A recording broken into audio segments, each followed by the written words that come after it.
Good morning student. हम पढ़ रहे हैं आज एक नया टॉपिक जो है chapter number 4 recording of transaction second. हमने अभी जो पढ़ा है वो है रिकॉर्डिंग ऑफ ट्रांजैक्शन, उस चैप्टर का भी नाम था थर्ड का, वो था रिकॉर्डिंग ऑफ ट्रांजैक्शन फर्स्ट, ये है रिकॉर्डिंग ऑफ ट्रांजैक्शन सेकंड। तो उसमें हमने पढ़ा था कि ट्रांजैक्शन जो है उसको फर्स्ट बार रिकॉर्ड करते हैं तो हम किस में करते हैं? जर्नल में, है ना। जर्नल बुक में करते हैं। तो किसी भी ट्रांजैक्शन को सबसे पहली बार जिसमें रिकॉर्ड किया जाता है वो कौन सी होती है? Journal book. फिर उससे हमने क्या बनाई थी? लेजर। ये दोनों चीज़ें हमने सीखी थी पिछले चैप्टर में।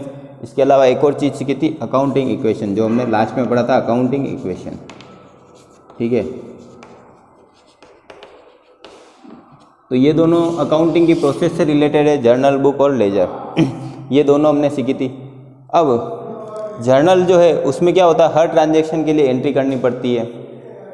बिजनेस में जितने भी ट्रांजैक्शन होते हैं, फाइनेंशियल ट्रांजैक्शन, उन सभी ट्रांजैक्शन को जर्नल में रिकॉर्ड किया जाता है। लेकिन उसमें जब हम क्वेश्चन सोल्व कर रहे थे तो हमने देखा था कि महीने में बहुत कम ट्रांजैक्शन हो रहे थे उसमें, जैसे कि एक महीने में 20 ट्रांजैक्शन या 30 ट्रांजैक्शन, इसी टाइप के ट्रांजैक्शन हो रहे थे। तो हम उसको आसानी से जर्नल में लिख सकते हैं। लेकिन जब बिजनेस बड़ा हो जाता है, या जो बड़ा बिजनेस होता है, या नॉर्मली जो बिजनेस है उसमें बहुत ही ज़्यादा ट्रांजैक्शन होते हैं। ठीक है, ऐसा नहीं होता है कि एक दिन में एक ही ट्रांजैक्शन हो रहा है या महीने में 20-30 ट्रांजैक्शन हो रहे हैं। लेकिन आजकल जो है दिन में ही बहुत सारे ट्रांजैक्शन हो सकते हैं, एक दिन में ही बहुत सारे ट्रांजैक्शन हो सकते हैं कि हम एक से ज़्यादा कस्टमर को सेल करते हैं कैश पर या क्रेडिट पर। ठीक है, 100 कस्टमर भी हो सकते हैं एक दिन में। उसके अलावा हम खरीदते भी हैं।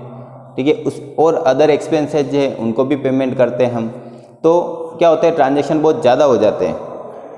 तो जब किसी बिजनेस में ट्रांजैक्शन ज़्यादा हो जाते हैं, नंबर ऑफ़ ट्रांजैक्शन बढ़ जाते हैं, तब हम जर्नल बुक में लिखें तो हो सकता है कि एक महीने में या कुछ दिनों में ही हमारी बुक जो है वो भर जाए, और हमको पूरे साल में तो बहुत सारी बुक भर जाए। तो इस वजह से हम क्या करते हैं, उनको क्लासीफाई कर देते हैं स्पेशल जर्नल में। ठीक है, स्पेशल जर्नल का मतलब हर पर्पज़ के लिए अलग जर्नल बुक बनाई जाती है, हर पर्पज़ के लिए अलग बुक बनाई जाती है।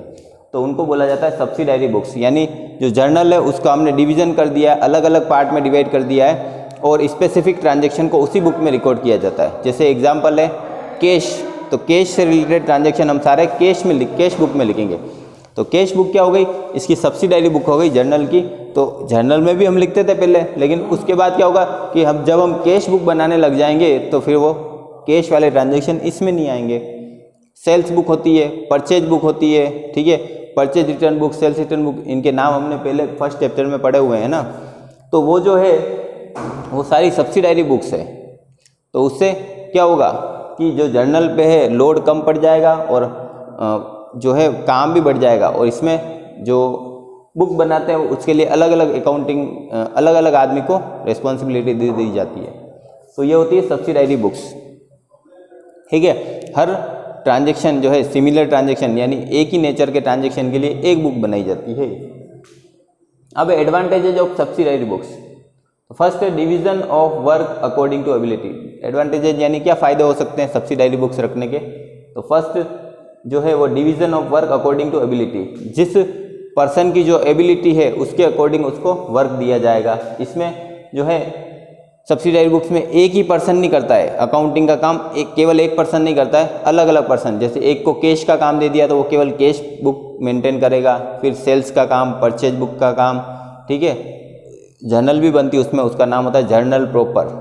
और purchase return, sales return, bills of exchange के लिए bills receivable book, bills payable book, ये सारी बुक्स होती है। तो उन सब के लिए अलग अलग वर्क जो है अलग अलग एबिलिटी के अकॉर्डिंग अलग अलग पर्सन को दिया जाता है।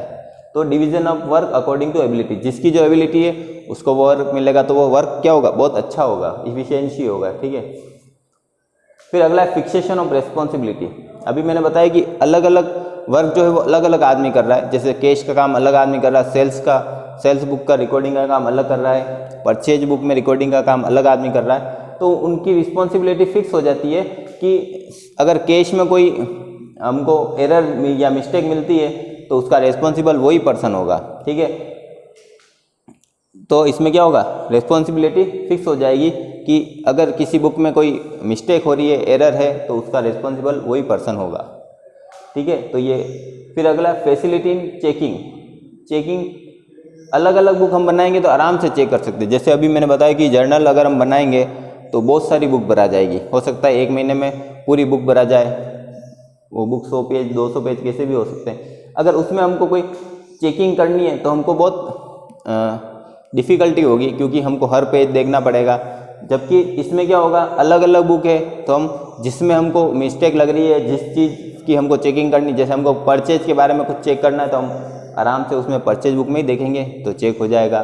सेल्स बुक है, कैश है, तो इसी तरीके से जिसमें हमको चेकिंग करनी है वो आराम से हो सकती है ईजीली। ईजीनेस इन पोस्टिंग का मतलब क्या होता है, लेजर बनाने में क्या होता है, ईजीनेस होती है इससे। और बहुत सारी चीज़ों के तो लेजर बनानी, जैसे कैश बुक अगर हमने बना लिया तो हमको कैश अकाउंट नहीं बनाना पड़ेगा, लेजर में कैश अकाउंट बनाना ही नहीं पड़ेगा, क्योंकि हमने जो कैश बुक बनाई है वही लेजर का अकाउंट है, कैश अकाउंट। तो इजीनेस इन पोस्टिंग, इससे जर्नल के बनिस्पत इससे यानी सब्सिडायरी बुक से पोस्टिंग अच्छे तरीके से हो सकती, इजीली हो सकती है। फिर अगला फ्लेक्सिबिलिटी यानी चेंजेबल, ठीक है। इसमें फ्लेक्सिबिलिटी होती है, चेंजेबल होता है। ऐसा नहीं होता है कि हम कोई चेंज नहीं कर सकते, जो लिखा हुआ वही होगा, ऐसा कुछ नहीं है, ठीक है। फिर अगला full information at one place, वही है। अगर हमको किसी कैश ट्रांजेक्शन के बारे में देखना है तो हमको केवल एक ही जगह देखना पड़ेगा, कैश बुक, तो वन प्लेस, एक ही प्लेस पर सारी इन्फॉर्मेशन मिल जाती है। तो जैसे कैश के बारे में चाहिए तो हम कैश बुक में देखेंगे, परचेज के बारे में कोई इन्फॉर्मेशन चाहिए तो केवल परचेज बुक हमको देखनी है, एक ही जगह पर देखना पड़ेगा। लास्ट प्रोटेक्शन फ्रॉम फ्रॉड, इसमें फ्रॉड होने की संभावना कम हो जाती है। क्यों? क्योंकि इसमें बहुत सारे आदमी वर्क कर रहे हैं, अकाउंटिंग का काम एक अकेला आदमी नहीं कर रहा, बहुत सारे आदमी कर रहे हैं। इस वजह से क्या होगा कि फ्रॉड जो है वो उसकी जो पॉसिबिलिटी वो कम हो जाएगी, फ्रॉड होने की जो है संभावना वो कम हो जाएगी। तो ये हमने पढ़े एडवांटेजेज ऑफ सब्सिडायरी बुक्स। अब हम इन्हीं के बारे में, सब्सिडायरी बुक्स है वो डिटेल में पढ़ेंगे, कौन कौन सी बुक्स होती है, उनके क्या पर्पज़ हैं, वो हम पढ़ेंगे नेक्स्ट वीडियो में। तब तक के लिए थैंक यू वेरी मच।